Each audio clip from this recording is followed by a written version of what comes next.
لا یکلف اللہ نفسا الا وسعها، اللہ تعالیٰ کبھی بھی کسی کے اوپر اتنا بوجھ نہیں ڈالتے جتنا وہ برداشت نہ کر سکے.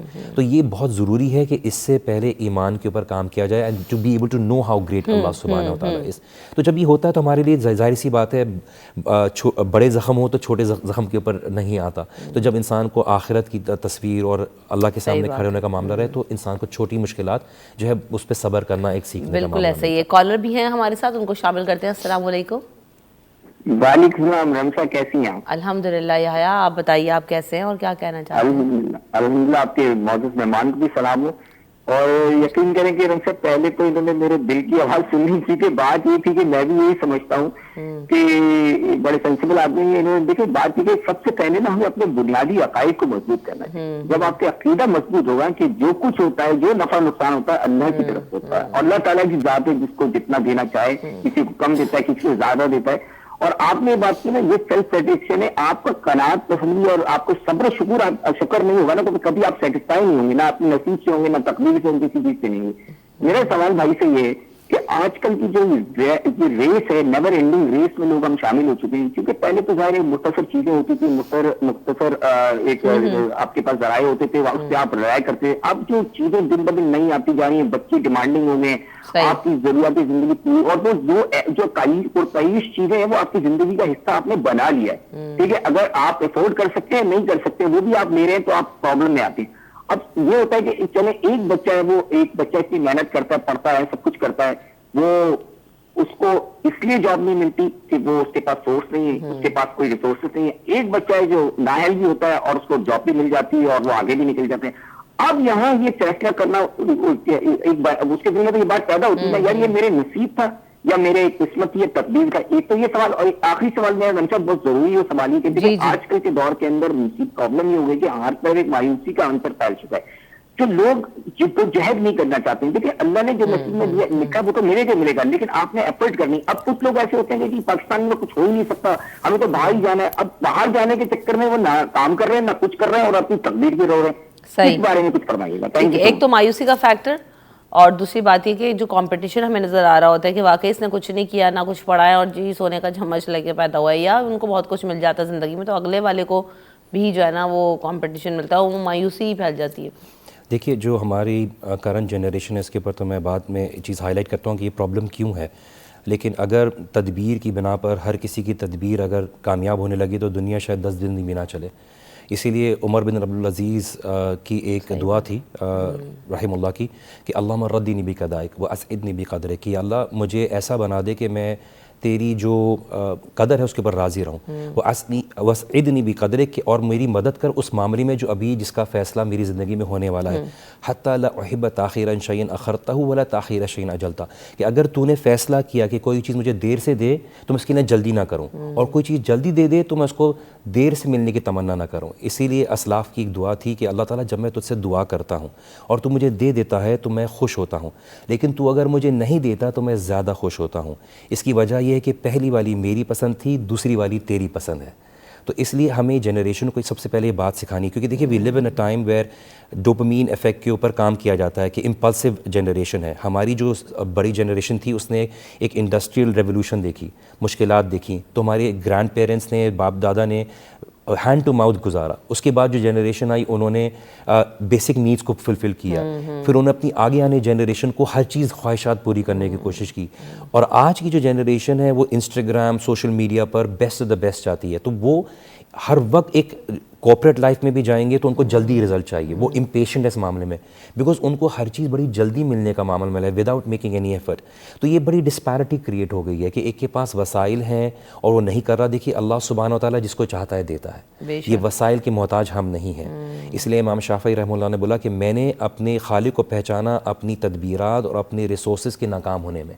تو ہم نے جنریشن کو تربیت دینی ہے. دیکھیے اللہ سبحانہ و تعالیٰ اگر دنیا میں کامیابی دے تو بھی اللہ تعالیٰ کا شکر ادا کرو، اور اگر نہ بھی دے تب بھی شکر ادا کرو. یہ تربیت ہماری طرف سے ہونا ضروری ہے، کیونکہ ایک مارش میلو ایفیکٹ ایک ریسرچ تھی جہاں پہ بچوں کو مارش میلو دیا گیا اور ان کو یہ بات بولی گئی کہ رک جاؤ کچھ گھنٹے کے لیے. اور ان کی بات سالوں بعد ان کو جب ایویلیویٹ کیا گیا، جس بچے نے جلدی کھایا تھا، صبر نہیں کیا تھا، وہ گناہوں میں پڑا، وہ کرائمز میں پڑا. تو ہمیں یہ تربیت دینے کی ضرورت ہے. دیکھیے آپ نے فوراً جو ہے ریوارڈ حاصل نہیں کرا. We are currently living in a time جہاں پر جو جنریشن ہے دے آر ریوارڈ سینٹرک کہ میں نے نتیجہ محنت کی, مجھے رزلٹ ملنا چاہیے, میں نے 3 سال لگائی, مجھے ہائر پوزیشن ملنی چاہیے, میں سوشل میڈیا پہ تصویر ڈالوں تو مجھے 500 لائکس آنے چاہیے. یہ نہیں آتا تو then I am doing something wrong. اور پھر وہ بعد میں آپ دیکھیے کہ ایک شارٹسٹ ایک ٹک ٹاک پہ ویڈیو بن گئی. یہ دس انٹائر جنریشن جو ہے یہ ریوارڈ سینٹرک ہو گئی ہے and they are doing all sorts of thing. تو یہ بہت چیلنجنگ ٹائم ہے. اچھا, یہ جو کمپٹیشن کا دور ہے اس میں جو ہے وہ مایوسی بھی بہت بڑھ رہی جنریشن کے اندر, اور اس کے بعد آپ اپنی نصیب پہ, تقدیر پہ, قسمت پر بھی آپ کا اعتبار نہیں رہتا, اس کے لیے آپ تدبیر بھی اس طرح سے نہیں کر رہے. تو ہم اس پر بھی بات کریں گے, لیکن پہلے کوئی ایک بریک لیتے ہیں, اس کے بعد.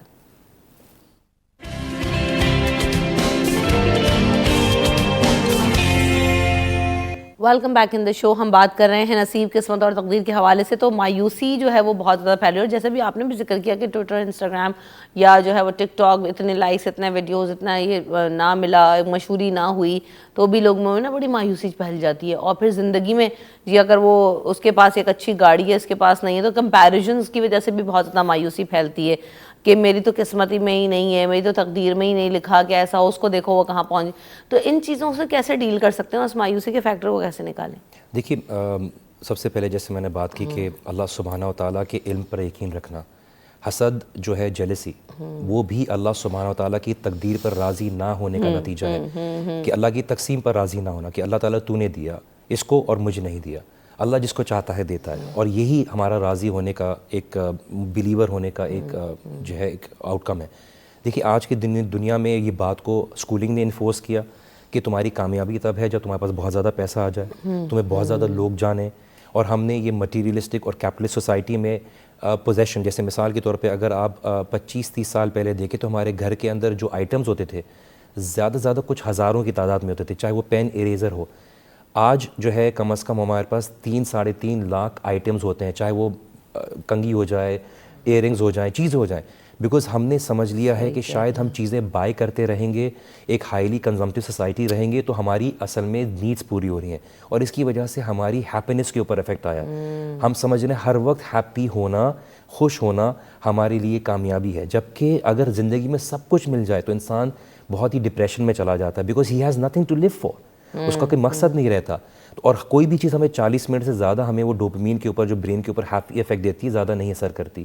And then we move on to a higher dose, then we move on. اس لیے ہم دیکھتے ہیں ہمارے پاس ایڈکشنز بڑھ رہی ہیں, ڈرگ ایڈکشنز بڑھ رہی ہیں, لوگ اسکرین ایڈکشنز بڑھ رہے ہیں, بیکاز ان کو وہ ڈوپامین افیکٹ بڑھ رہا ہے. اسی لیے لیجیٹیمیٹ ریلیشن شپس بڑھ رہی ہیں. People are not happy with حلال because they are not patient, کیونکہ ان کا صبر ختم ہو رہا ہے. They becoming more and more a slave of their نفس, وہ اپنی غلام بن رہے ہیں اپنی ڈیزائرس کا. اور اسی چیز کے بارے میں وہ کیا گیا. دیکھیے ہم دنیا میں کامیابی اس بات پہ ڈٹرمن نہیں کرتے. ایسی بات تھی تو ابراہیم علیہ السلام کامیاب نہ ہوتے, ان کے پاس تو گھر بھی نہیں تھا. اسی طرح سے ہمیں اللہ تعالیٰ نے قصے دیے کہ دیکھیے المال والبنون زینت الحیات الدنیا, کہ جو مال اور اولاد ہے یہ دنیا کی زینت ہے, لیکن جو باقی رہے گا وہ اچھے اعمال ہیں. اور یہی اصل امتحان ہے کہ کون ہے جو اس کہنا کثرت کی چاہت میں اپنے آپ کو تباہ کر دیتا ہے. اور ہم یہ دیکھتے ہیں کہ جتنا آپ مٹیریلسٹک ہوتے ہو, جتنا آپ مالی اور مادہ پرستی میں آتے ہو, اتنا ہی آپ کی خوشی پر اور آپ کی جو زندگی کی اپروچ ہے اس پہ کام. لاسٹلی یہ سوال بھی لے لیجیے گا ویری کوئکلی, کہ ہم کہتے ہیں کہ جب شادیاں ہو رہی ہوتی ہیں تو مرد کو عورت کے نصیب کا ملتا ہے, تو اس میں کس حد تک صداقت ہے؟ دیکھیے اللہ سبحانہ و تعالیٰ نے جو ہے میاں کو اور بیوی کو اور اولاد کی قسمت سے نوازنے کا بات کہی ہے, اور اس کا مطلب یہ نہیں کہ ہر وقت اچھا ہی ہوگا. اللہ تعالیٰ امتحان بھی لے سکتا ہے. لیبلوکم ایکم احسن عملا, اللہ تعالیٰ نے زندگی موت بنائی تاکہ تمہیں آزما سکیں کون ہے تمہیں جو اچھے اعمال کرتا ہے.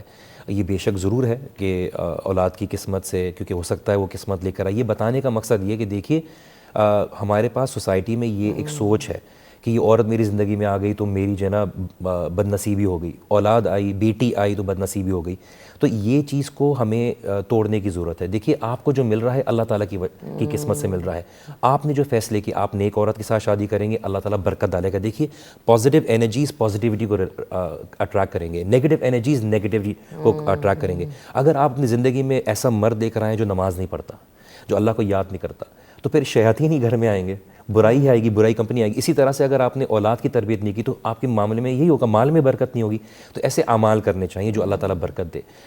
راستے میں صدقات خرچ کریں, لوگوں کی, غریبوں کی مدد کریں, تو اللہ تعالیٰ آپ کے لیے برکت دے گا اور آپ کی زندگی میں شر کو روکے گا. بالکل ایسے, بالکل بجا بات ہے. اور جب آپ یہ دیکھیں کہ اپنی زندگی میں آپ چھوٹے چھوٹے بھی اچھے کام کرنے کی کوشش کرتے ہیں اور لوگوں کے, دوسرے لوگوں کے لیے بھی آسانیاں پیدا کرتے ہیں, تو اللہ تعالیٰ آپ کے لیے بھی راستے کھولتے ہیں, ہم کرتے ہیں. اور پھر تقدیر کو بدلنے کے لیے تدبیر بہت زیادہ ضروری ہے. جب تک ہم تدبیر نہیں کریں گے آپ کی تقدیر بھی نہیں بدلے گی.